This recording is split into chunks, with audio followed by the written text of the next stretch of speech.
be setting up a Kubernetes cluster with the version 1.28 on Ubuntu. So here's just a quick overview of what we are going to be doing today. We have 3 Ubuntu servers of version 22.04, that is the Jammefish distribution.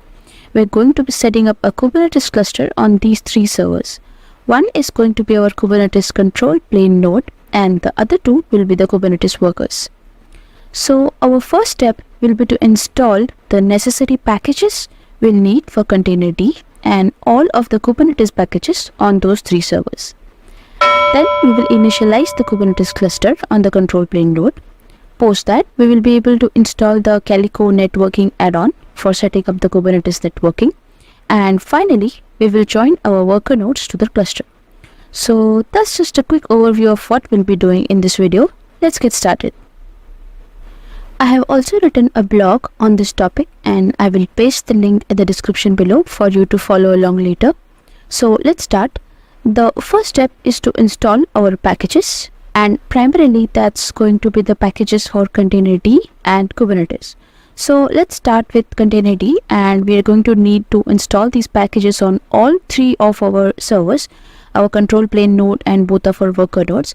But we're just going to start right now with the control plane node, and then we'll quickly repeat that process on the worker nodes. So let's get started by installing and configuring Containerd. Now, in order to do that, we need to enable some kernel modules. So I'm going to create the configuration file named containerd.conf. in the modules -load.d, and this file is going to instruct the server to load the overlay and BRnet filter kernel module on startup. So every time the server starts up, those kernel modules will be loaded. Those are just modules that are required by Containerd. Now I also want to make sure that those modules are loaded immediately without the need to restart the server. So I can do that with sudo mod overlay. That will enable that overlay module, and then the BRnet filter module as well with sudo mod pro BRnet filter. Done. Next, I need to set some system level configurations. So I'm just going to create this file into sysctl.d called kubernetes cri.conf. And these are configurations that are needed for Kubernetes networking. And again, that file will ensure that these systems are set when the server starts up, and that we can apply those settings immediately with this command, sudo sysctl --system. That will read that file and apply those settings immediately. Great. With those settings set up, we can install the Containerd package.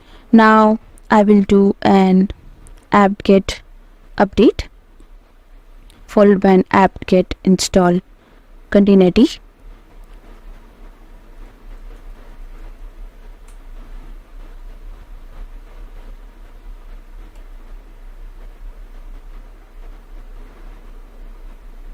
Before we install Containerd, there are also some dependencies. So let's just run these as well, because sometimes these dependencies are missing and then we can run into an error. So let's just install these dependencies also.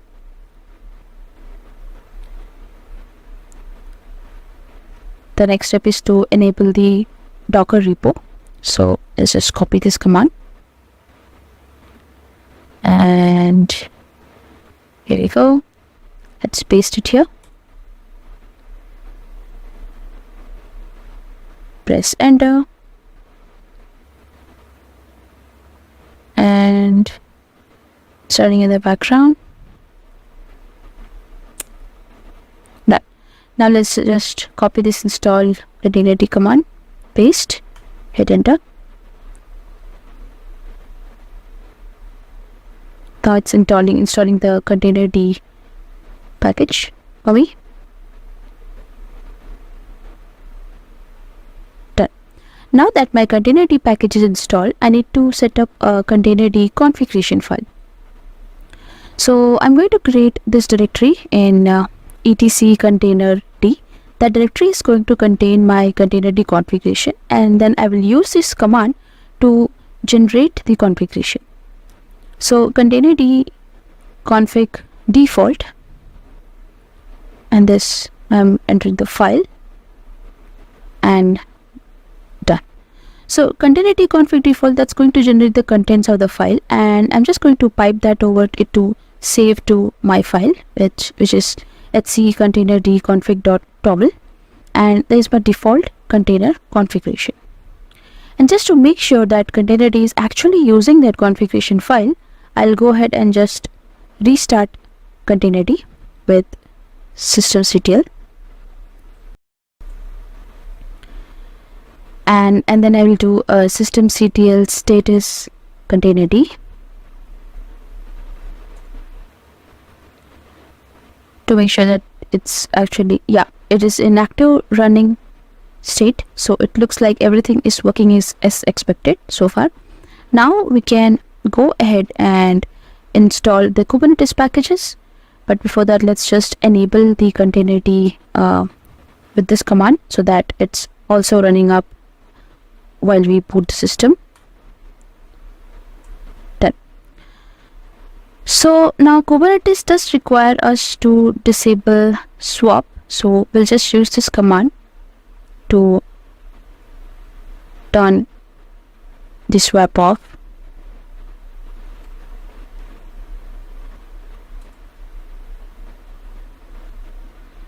So this will ensure that this the swap is disabled on the server. And I have some packages that might be needed during the installation process, that is apt, transport, https, and curl. Now some of these might already be installed on the server, but it's just part of the Kubernetes documentation, so let's just run it again.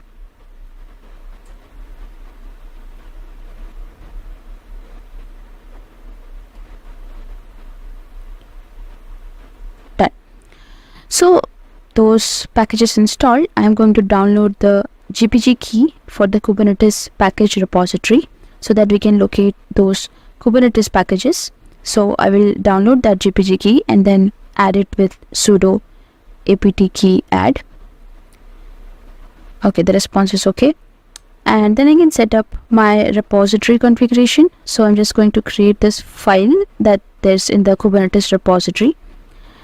Now you can note here that I'm using the Xenial version, whereas I am on the Jammy distribution. The reason is because this particular release, Jammy release, is not yet in the repository. So as of making of this video, this is the latest one that's available. Once the Jammy release is available, you can just switch on to the Jammy one.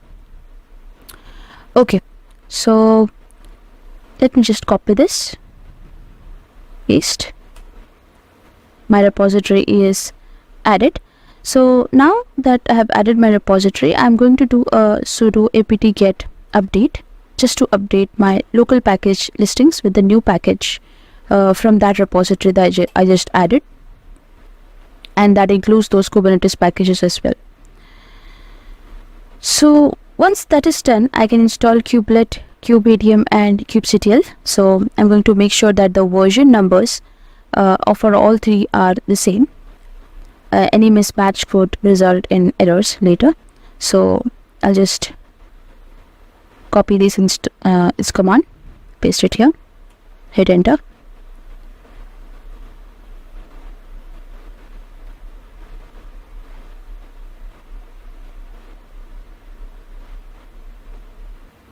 So it will take a while to install these packages, and seems like it's done.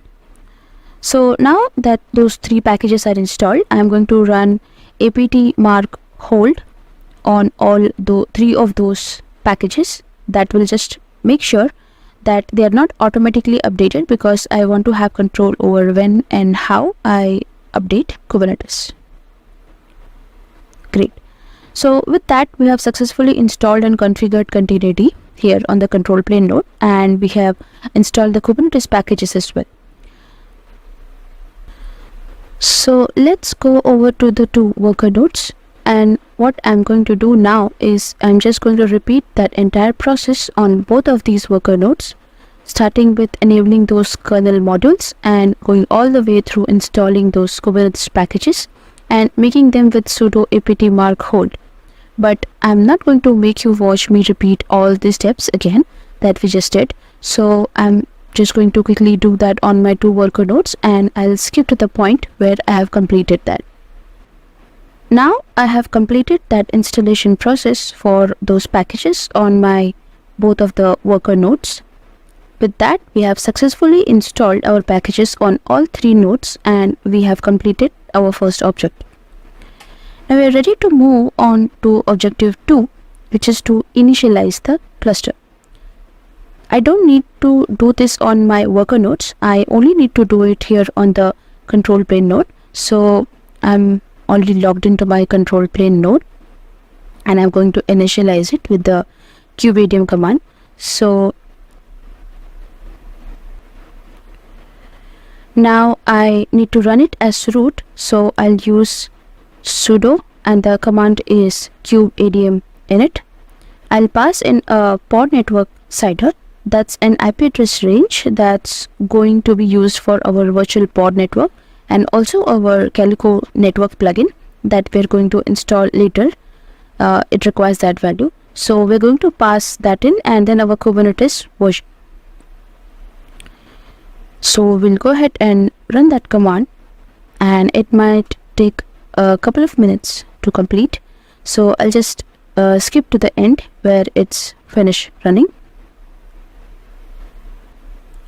Now that that's finished running, I need to go ahead and set up my Kubeconfig so that I can interact with my cluster using kubectl, and conveniently enough, the commands that I need to use in order to do that are right here as part of the output from Kubeadm init.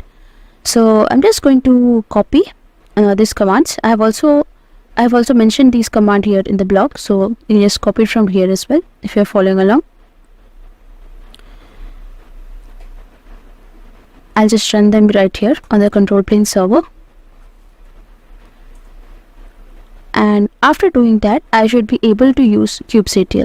So I'm just going to run kubectl get nodes, and there is my control plane server there.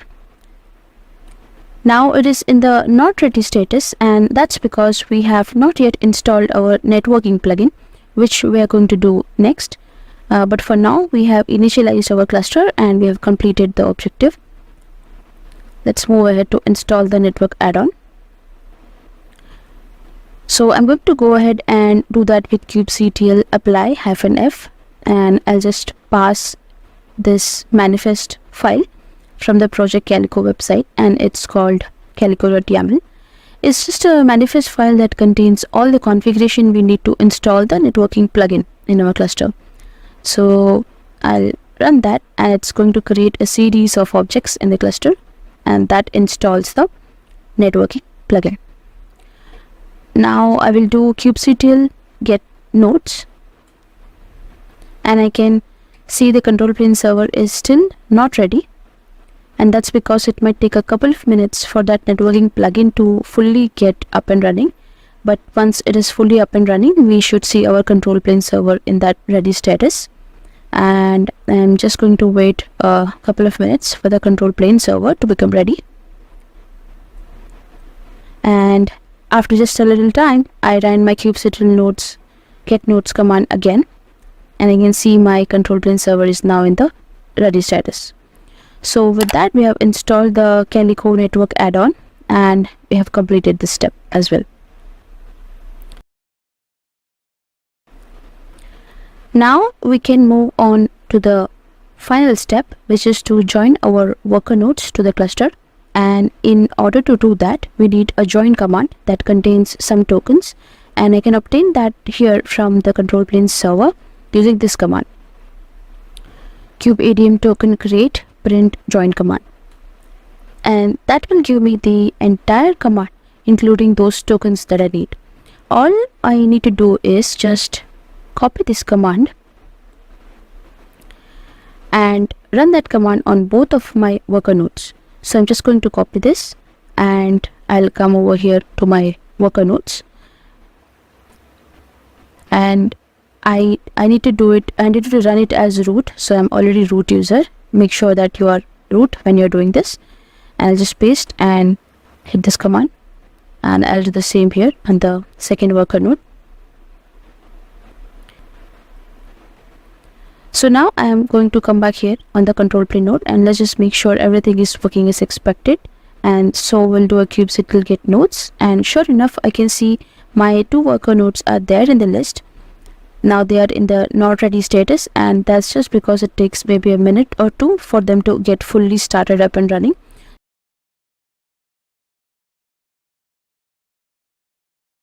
So I'm just going to wait a few moments and rerun that kubectl get nodes command until I see my 2 worker nodes are now in the ready status.